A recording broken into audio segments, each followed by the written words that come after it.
desirous of sharing information. Amen. And I hope that your minds are enlightened for something new.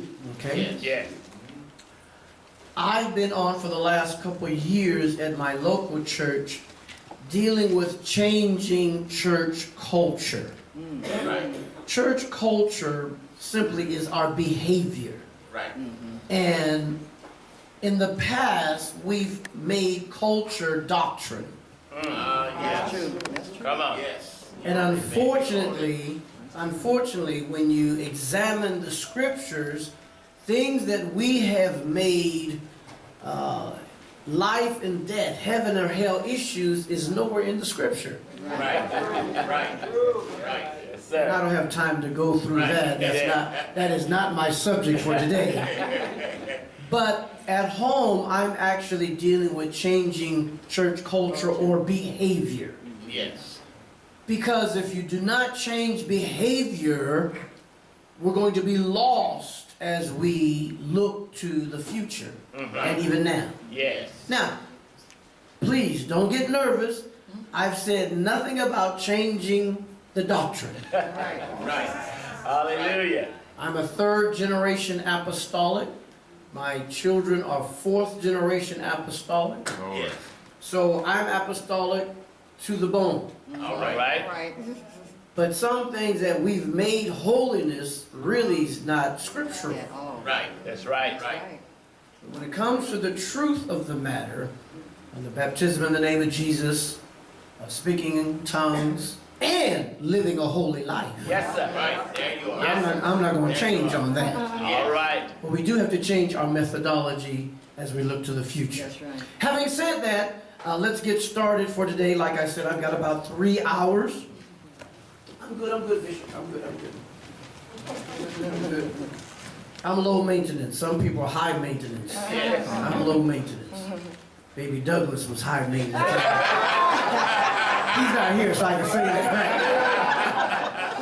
Bishop Douglas is my friend. We always are kidding each other, but he might be high maintenance, but I'm low maintenance. All right. Let's get started. So, the subject that I have been given is 21st century and beyond, dealing with global ministry. All right, again, you have to take your personal notes. Keep me on time. I think this first session ends at 11. We'll take a little break and then start the second session. And we're here at Avondale. I was told, I said Avondale, and they corrected me yesterday. Deacon Du Bois corrected me real quick. I said Avondale, not Avondale. I said, we're used to Avon. All right. A little bit about myself. I have been delivered from sin now for 47 years. Amen. I was saved in 1970 at the age of 14. This year I'll be 63 years old. All right. And of that 47 years, the only job I've known has been working in the church. Amen. I was employed in church ministry under Bishop Norman Wagner Right. Yes. in Youngstown, Ohio at Mount Calvary. Yes. He took myself and a few others under his wing when we just graduated from high school. Yes. And I was employed in church ministry there up until I became the pastor of New Bethel Church in 2009. Yes. So the only job I've known has been working in the church. All right. All right, and for that reason, I can give a different perspective. Yes. Because I feel, and again, changing church culture, I feel if you're going to be in ministry, that is a full-time job. Absolutely. Okay, if you're going to be effective. All right? 41 years been preaching the gospel. As I mentioned, pastoring the New Bethel Church. I started pastoring in 2009. We had about 50 members. And that's a story within itself, that why would you leave Youngstown at the time to go pastor a church that had 50 members, but when God is in it, All right. you cannot say no to God. Amen. Now almost 8.5 years later, our membership has grown to over 800 members. Hello, man. We purchased 4 acres of land and just did our groundbreaking for our $2 million Life Impact Family Life Center. So God has been with us. I serve as the bishop of the Hawaii District Council. They just threw me out into the middle of the Pacific Ocean and said, sink or swim. Thank God I know how to swim. Hallelujah. And serve as chairman of the Brady Resource Group. I do have my Bachelor's of Science degree in Business Administration. I did attend the Akron School of Law. I had every intention of being a saved Johnny Cochran. But the Lord changed and said, no, I need your full attention in ministry. Yes. And received an honorary doctorate of divinity degree at Enid Bible College. You can't see it too well, but this is the Brady bunch. This is my wife, my oldest daughter, and she just recently married and has announced she's going to be a new mother, so we'll be grandparents. Hallelujah. And that's my youngest daughter there, Alexis. Yes. Okay, the presentation today, I've divided it into 3 sessions. The first one, we're going to talk about no soul left behind, reach them. Okay? The second one, I'm going to talk about worldwide message on a worldwide platform. Yes. And then lastly, spanning the globe with the gospel. Okay. So the first session, I'm going to deal a lot with why. Okay? Yes. I believe that before you can do something, you have to know why you're doing it. Right. Okay? So I want to share with you the why, which is so important for us as leaders and ministers of the gospel of Jesus Christ. Why are we making these changes? Okay? Why are we involving ourselves with technology? Okay? We're not just doing it to be doing it, but there's got to be a reason behind it. Okay?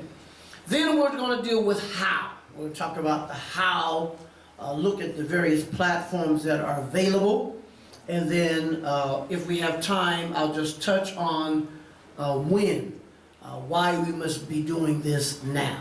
Amen? Yes. Okay, let's get started. Reaching them at any cost. And no soul left behind. And I'm dealing primarily with the millennials and what we call Generation Z. Okay? Thank God my church that I pastor, I would say our latest statistics, because we maintain everything on a database, about 1/3, 36% of our membership are millennials. Okay. Okay. And I didn't bring the slide to show you the specific statistics. Millennials, and we'll get into it in a minute as we define them. But if you don't have a strong youth base in the church, your church will end up dying. Amen. Remember, we grew up in the church. Right. Many of us grew up in the church. How many were saved growing up in the church? Do I have those that were saved growing up in? Let me see your hands. Let me see your hands. All right. You know, we grew up in that era where you had no choice of whether you come to church or not. Right. You dare not ask, do I have to go to church? I know. You would wake up in the middle of next week. You want to miss church? I'll cause you to miss church. But where are our youth of today? I know. And if your church does not have a strong youth base, then eventually, listen, we're going to die out. I'm 63. Right. Some of you are my age, if not older. So where's the church coming to grow if when we leave? Right. Don't get quiet on me. Yes. I am going to make you think. Yes. And again, that's part of changing our culture to understand why do we do what we do. And if it's not working, should not we change what we do? Right. Man. Right. Now, don't get nervous. I said nothing about changing the doctrine, Right. but the methodology. Yes. Times have changed. Stay with me. When I grew up, our big day was going out on the street, passing out tracts, having street meetings. Yes. That is not effective today. True. Right. So for us to still include that as part of our programming, we're missing it. Yeah. Yes. There's another method we must use to reach people, because they're not going to listen to us passing tracts. We're on one side of the corner, and there's another person on the other side of the corner holding up a sign saying homeless. Right. That's right. That's right. Right. So there. Oh well. Let me keep moving. All right. So let me get into some lessons. And I do recommend, for you who enjoy research, I do recommend these two readings. One is called Churchless. It's by George Barna and David Kinnaman. The Barna Group deals with maintaining statistics on the church world. Okay?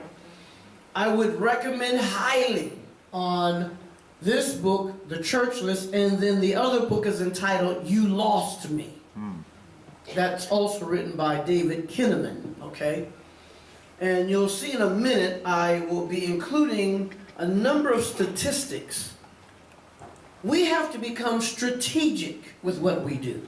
I believe Jesus was strategic when he just did not randomly select what he was doing, but there was a purpose behind it, okay? And I know I might be sharing some things, maybe you did not know what to expect, but I hope I could impress somebody with some information that hopefully you might even have to go back and readdress some things that you're doing and question, why are we doing it? Yes. Stay with me. See, when we were growing up, you did not question why. You just did it. Right. Oh, help me, Holy Ghost. Yes. Y'all act like y'all not saved up in here. Yes. The preacher said, do this. You better not say why. Right. Obey them that have the rule over you. Yes. So we did it without question. Right. The generation now, they question everything. Right. Oh, help me, Holy Ghost. Yes, sir. Everything. Hope I can get the preaching up in here. How many of y'all got smartphones? Amen. Raise your hands if you got a smartphone. Everybody in here probably has a smart. If you still have a flip phone, you outdated. Now the one thing with these smartphones, because these smartphones are smarter than us. Come on.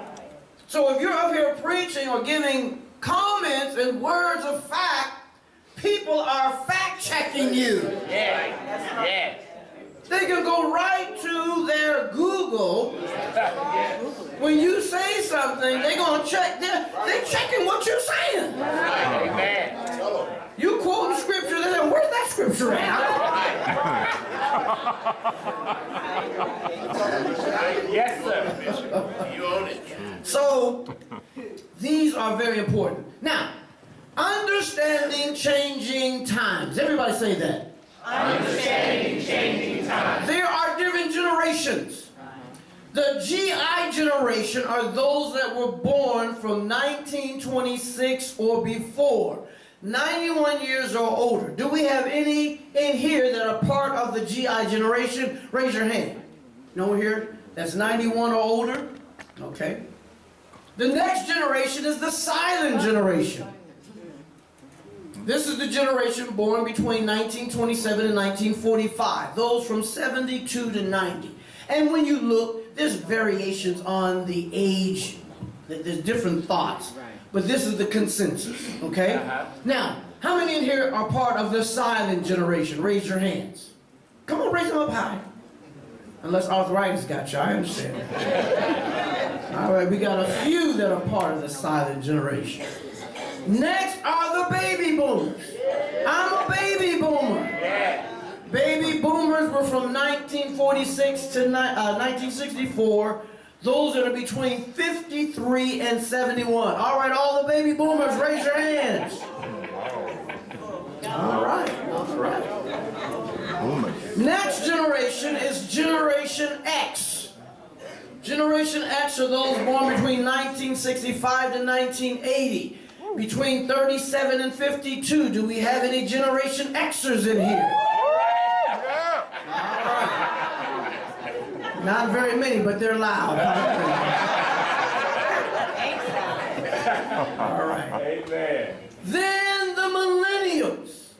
And you see I have an arrow. And Generation Z.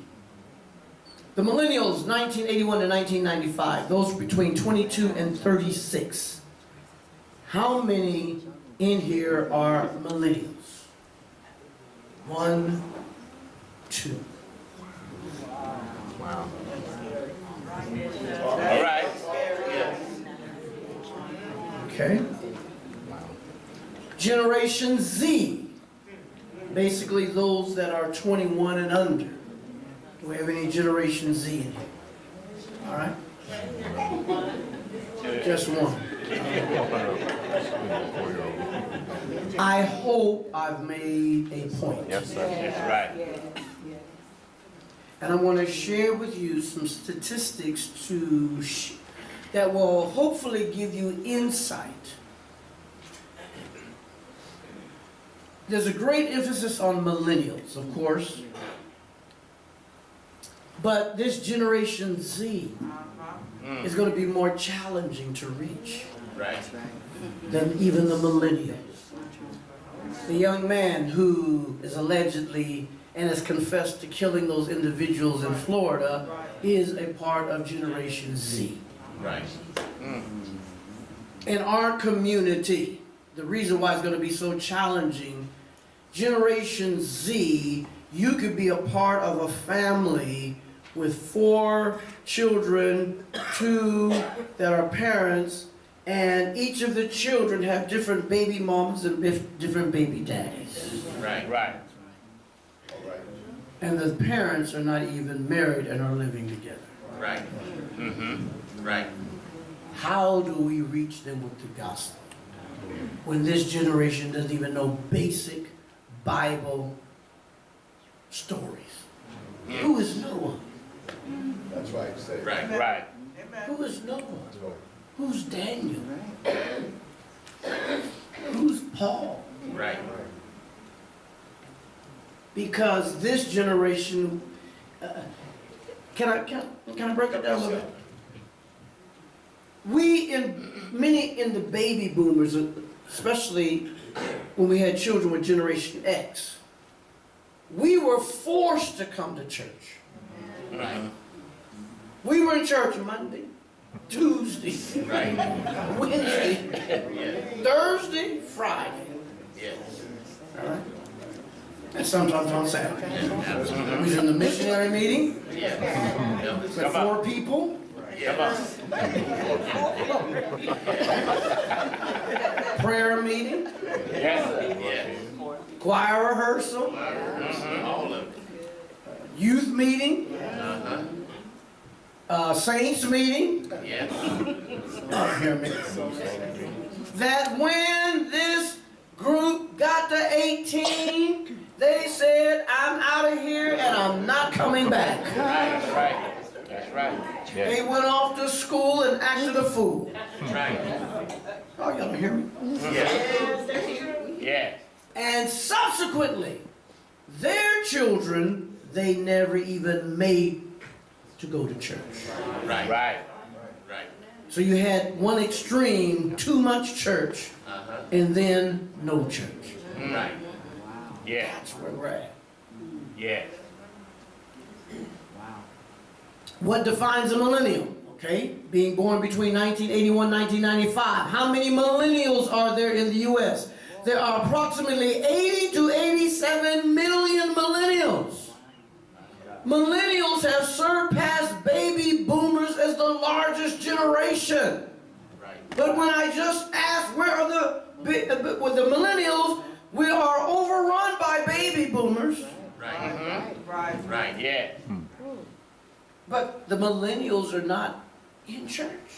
Right. They're not with us. They're not in here. Even though they have surpassed the baby boomers in numbers. Right. Wow. Right. I don't know your churches. I've only been to a couple in the Mountain States Council, but when you look out over your audience on a Sunday, what is the makeup of your congregation? Right. And if you're desirous of growing, growth will not happen by reaching baby boomers and silent generation and the GI generation. We're dying. Yes. You might think you're going to live forever, but you're dying. Yes. This morning, you wanted to jump out of bed. Your body said, no, wait a minute. Yes, sir. Your leg said, wait. Some blood's got to flow through here in a minute. The leg said, I'll get out in a minute. Just hold on here. Yes. We're dying. And if we don't have those coming behind us, our church is dying. See, I'm strategic. I don't want to die. In fact, first of all, I'm not looking to die in the pulpit. I plan on retiring. Right. Which, of course, is another change of culture. Because the old culture was when you were a pastor, you died in the pulpit. Right. That's right. People lead you up to the...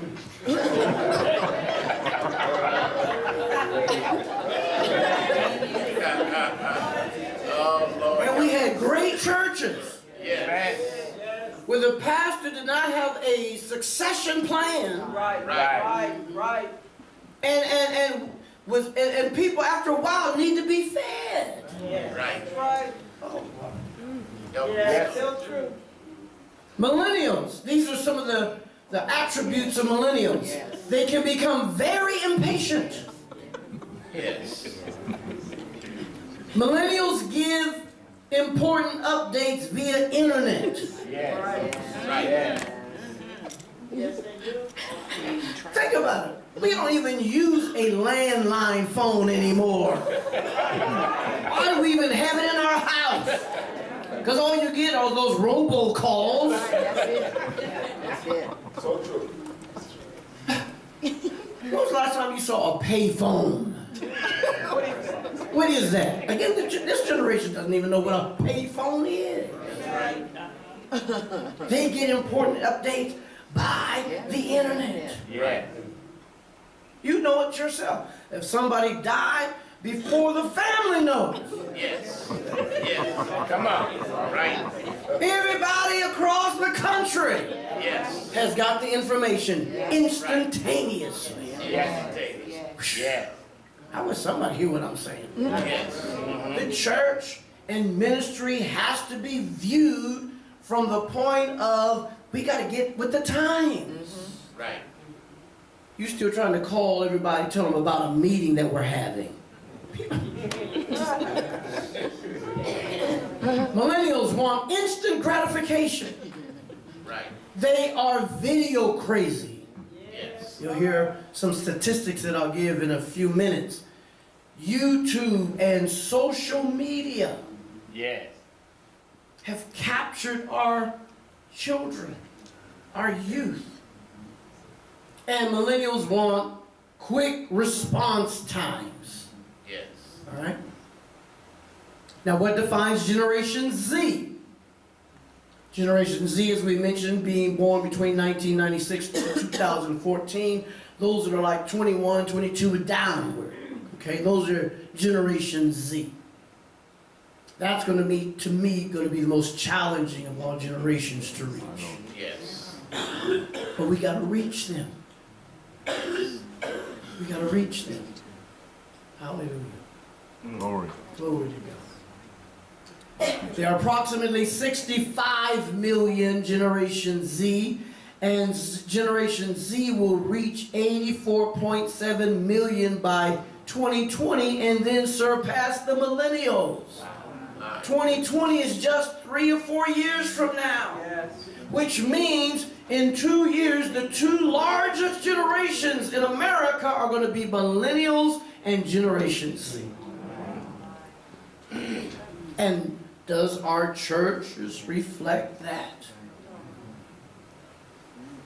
It means then we must not be doing something right because we got the right message. Amen. We've got the right message. But are we delivering in the message that is reaching this generation? Help me. You can see I can get burdened.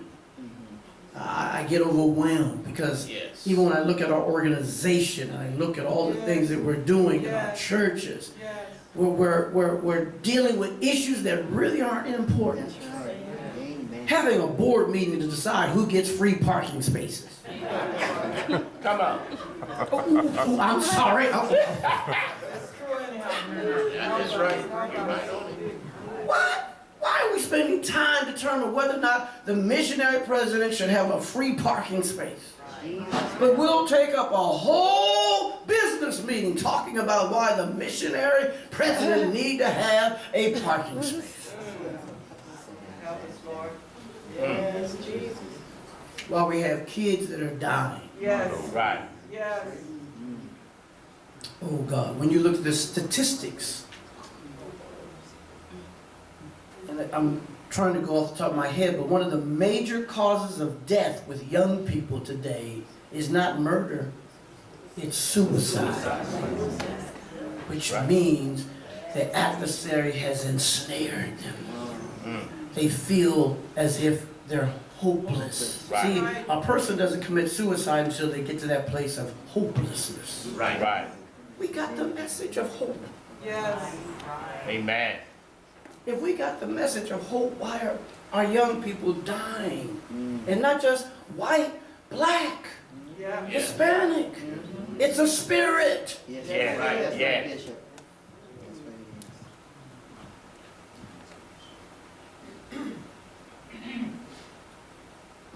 Generation Z is the most connected and distracted generation.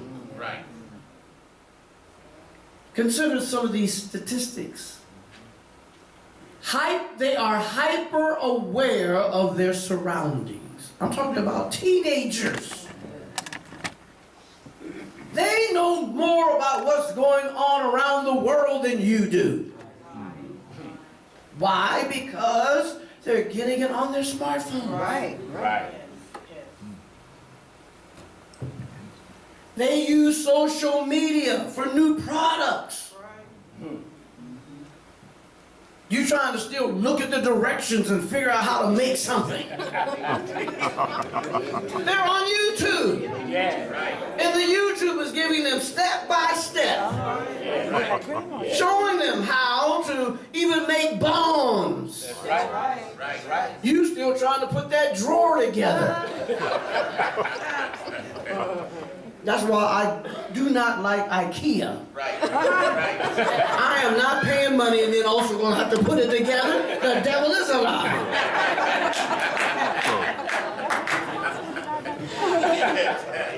But new products, new innovations, things that are coming out.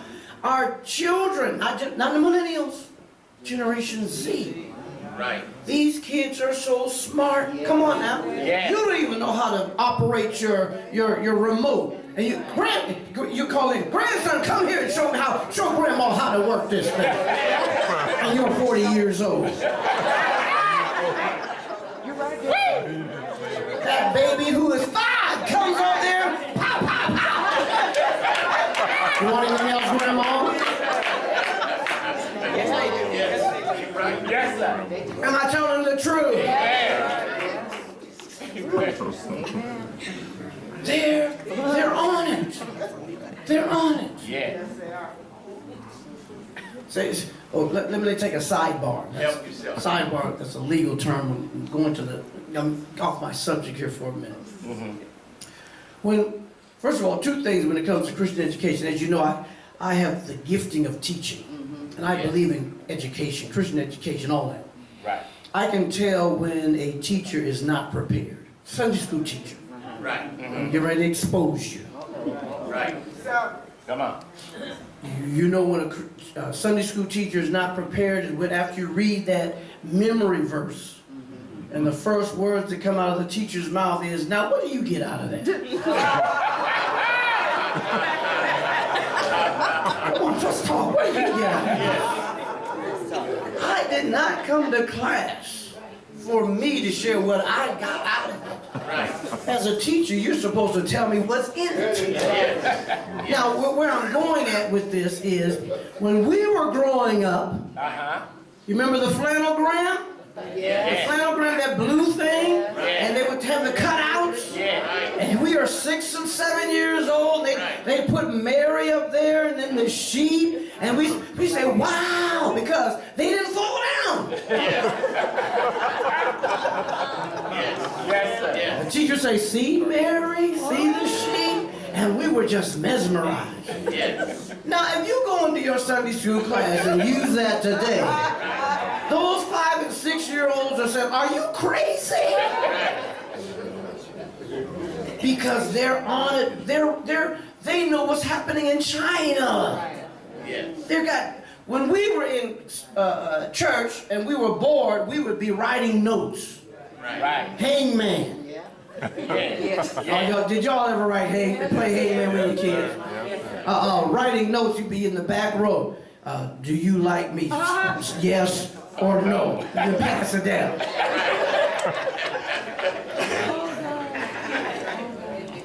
Today, listen, this is reality. Children are becoming addicted to their tablets. Right. Because we put that tablet in front of them to keep them quiet, and they're just playing games after games. Right. When we did wrong and our parents said, go to your room for punishment. You tell these kids, go to your room. They said, fine, I'll go right here. That's true.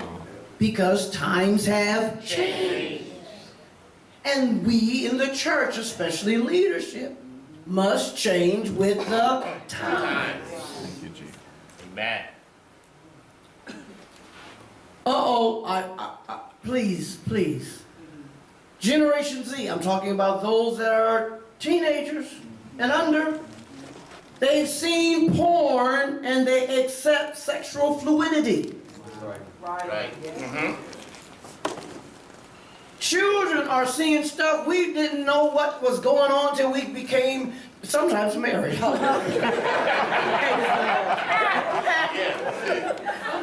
Yes, sir. We got married and said, oh, wow.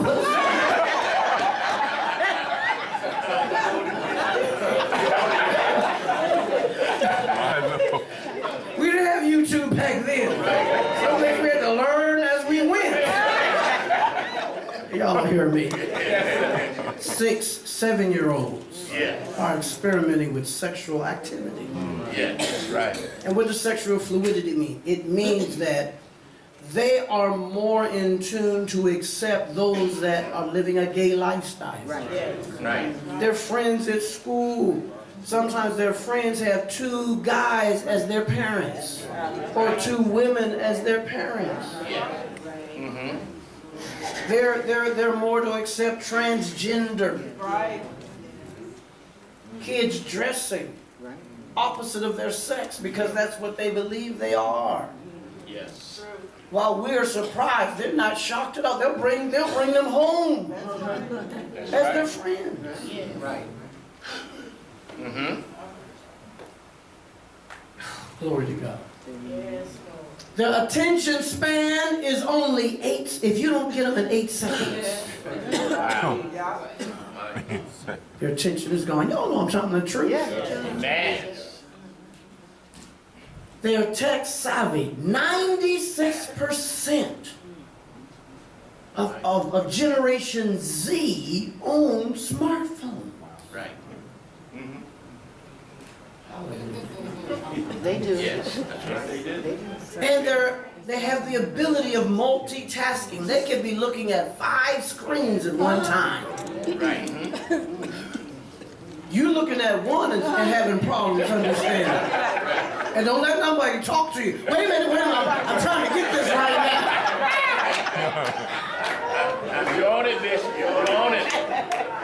Come on now. You're on it. You're driving, trying to follow a GPS, and then your wife or spouse asks you something. Wait, don't ask me right now. I gotta keep my mind on this right now. But Generation Z, they can be watching their tablets, television, smartphones, looking at something else, doing it all simultaneously. Right. Right. So if you're up here, preaching, and you don't even know what's going on yourself, Right. the children you've lost them. My Lord. That's why they don't even come to church. They know the pattern. They know at 10:52 they're going to be receiving the offering. At 11:05 they're going to still be singing the same song. And they're going to have the testimony service, and the same person will give the same testimony for the last 5 years. They're in the back mouthing what the person is saying. Thank the Lord for being here, to be here, being saved. God has been so good to me. Thank you. Pray my strength in the Lord. I always have that at the end. Nothing fresh at all. Oh, y'all hear me? And this is what I want you to see. Generation Z is always connected up to what? 10 hours a day. 10 hours a day. Wait a minute. They fall asleep with their phones on. Right. Right. They wake up with their phones on. Right. Throughout the day, like I said, you can say something, they'll fact check you to see if you're really talking, telling the truth. Now, where are we going with this? I got 15 minutes, and we have our first break. Has this been a blessing so far? And like I said, I'm leaving the PowerPoint with the council. They can make handouts. You can actually make handouts from these PowerPoint presentations. So you can determine how you want to do that. Okay, this is, what does this equate to? When we look at these, the trends and the activity of life that people are, especially our Generation Z and millennials are living, let me now share with you accurate statistics that you can fact check me on to see, is the church relevant with reaching these generations? Yes. Right. 70 million Americans regularly listen to podcasts. Some of y'all know, you say, what is a podcast? Right. Right. And 70 million Americans are listening to podcasts, and people who listen spend 5 hours a week on a podcast. All right? And we're still trying to have Bible class on Wednesday night with 5 people. Right. Right. Come on. My Lord. Come on. And I don't mean to hurt anyone's I don't mean to hurt anyone's feelings. I'm just giving you food to think on. Right. Yes. Right.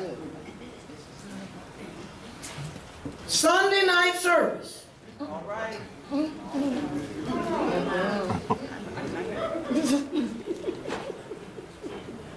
And 6 people are there. My question is, and it's the same 6. Right. Right. Don't know when we've had a visitor. Right. So the question is, why do we still have a Sunday night service? Right. See, we did something that we were taught not to do. Question. Right. But when you're beginning to change culture, you have to start questioning. Why do we do what we do? No one ever explained it to us. Right. Mm. That's good.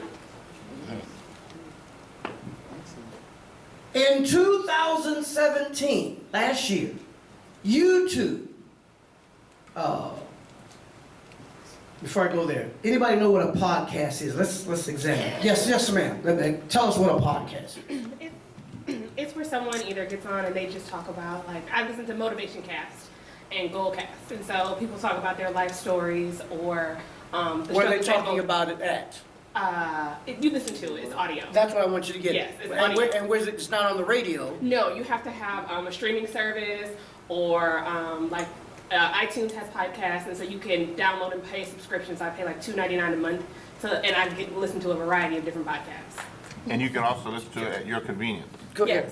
ahead. At work, that's the. Yes, at work. You can listen to it at your convenience, Yeah. whatever time And is good expand for on it you. some more, yeah. Usually, they're pre-recorded, and when you get the podcast, if you're walking in the morning, you can hear what your favorite speaker, preacher, what the stock market, whatever it is, said the day before, and you can enjoy it at your leisure.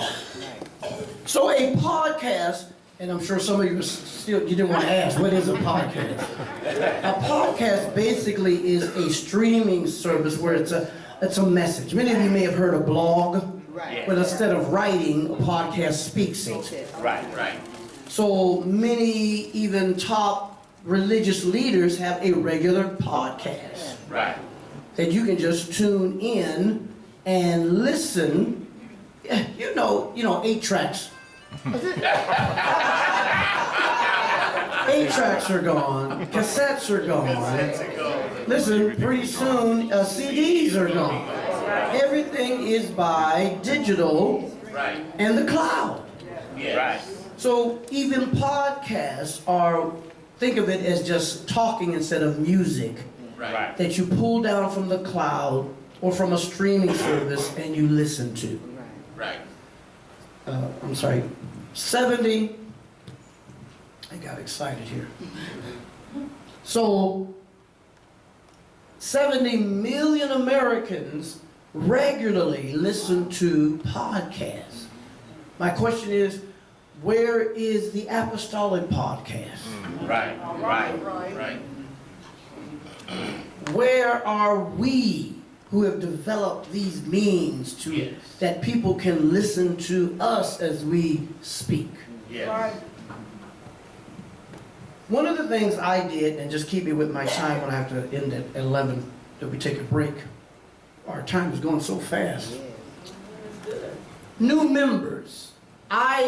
First of all, at our church, we have between 100 and 150 new members every year. Glory. And what I do is I meet with them as a pastor. I request to meet with them personally. And then we have a new members class. I was finding challenges, Bishop, Yes. setting up a time that I can meet with new members because everybody's schedule is so different. Right. Right.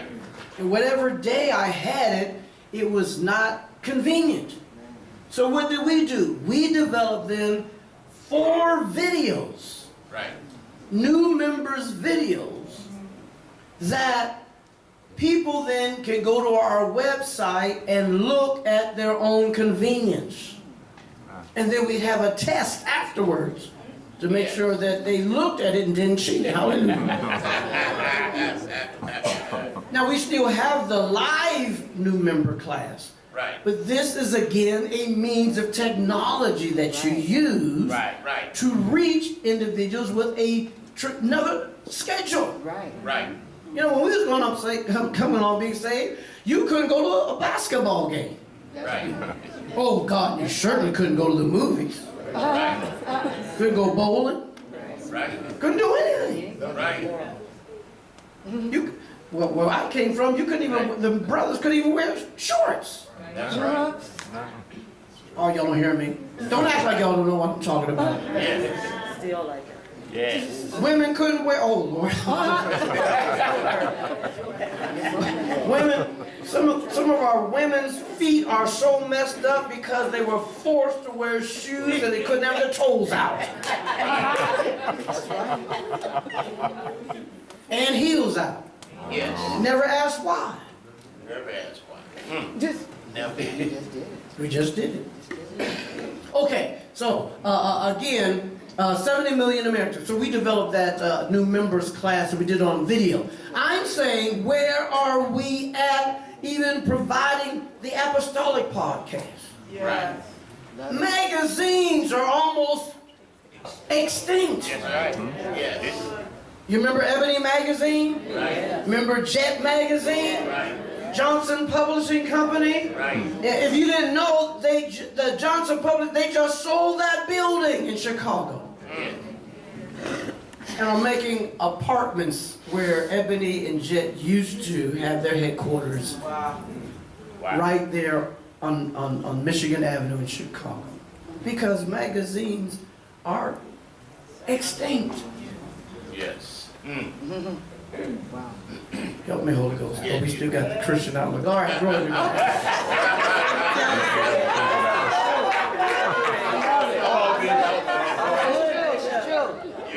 Cut them videos off when I get. This is where I was going. In 2017, YouTube. Now, for you who do not know what YouTube is, YouTube is a place, a site where you can put videos on. Right. All right, podcasts were audio, YouTube are videos. Right. All right.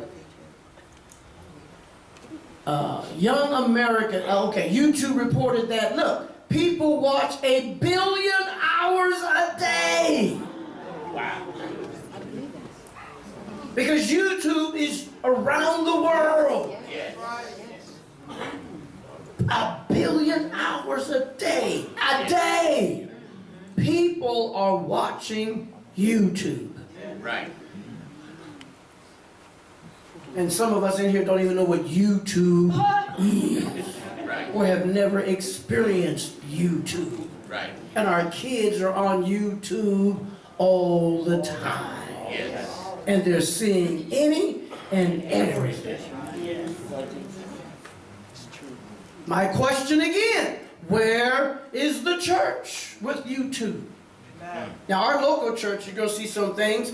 We do a lot with video. I have 2 staff people that are employed whose primary responsibility is handling social media. Right.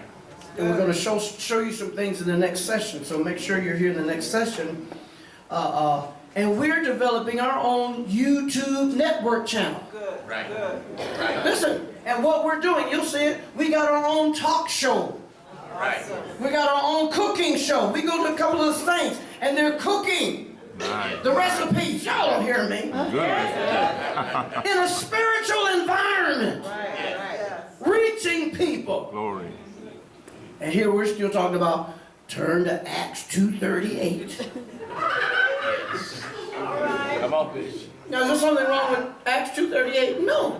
But if I was baptized 50 years ago, Yes. why do I still need to hear about Acts 2:38? Right. Blasphemy, you're talking about Acts 2:38. Hallelujah. We've already been to the water. We've already been baptized. Yes. And everybody in the congregation is the same people that's been there for the last 20 years. Right.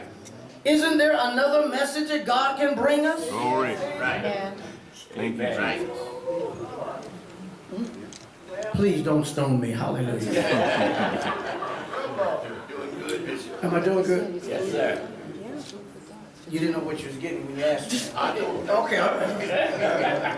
More than 800 million people use Instagram on average for more than 30 minutes a day. And again, some of you say, what is Instagram? Netflix plans to spend $8 billion on original content. What does that mean? Normally, we only thought movie production industries were making movies, like Century 21st, Columbia Pictures. All right. These are all now software, internet companies. They're developing their own movies. Right. In fact, the Oscars and things of that nature are being for people who are not the main. It's on video. I mean, on social media. Right. We got one of the members at our church, a young man. He's actually developed movies. I mean, a full-length movie that we've played and had won people to Christ. Yes. I was telling you, we have people on staff who monitor Facebook, and you'll see in a minute, things that we're on, YouTube. I got people on staff at the church who monitor that, because that's the means of communicating with people. Right. In fact, I even have some cards here if anybody would like to follow us with our constant contacts, and if you want to be on media, I got some cards that you can just fill out. And we're reaching people, you'll see in a minute, all over the world. Yes. From little old Kansas City. Right. With little old Brady. But it's economical. Yes. Yes. Yes. Almost everything I said is free or minimum cost. Yeah. Right. Yes. Absolutely. Which means anybody can do it. I love that word free. Free. Yeah. It can be done. And in our church, I employ the youth. Since they're on it, get them involved. Right. Absolutely. I do not monitor any of the things. I just have my own Facebook page, and I'll share that in a minute. But the church has its own, and even with each division, we got youth. I got one that's separately, that they just deal with the Facebook. Another one just deals with Snapchat. Another one just deals with Instagram. They do all the upkeep. Right. I don't do it. But the young people are doing it. Yes. If they're involved in it, let them get involved in the church. Amen. Amen. Right. Okay? So let's take our first break. It's about almost 11 o'clock. Have you been blessed so far? Come on, give God some praise.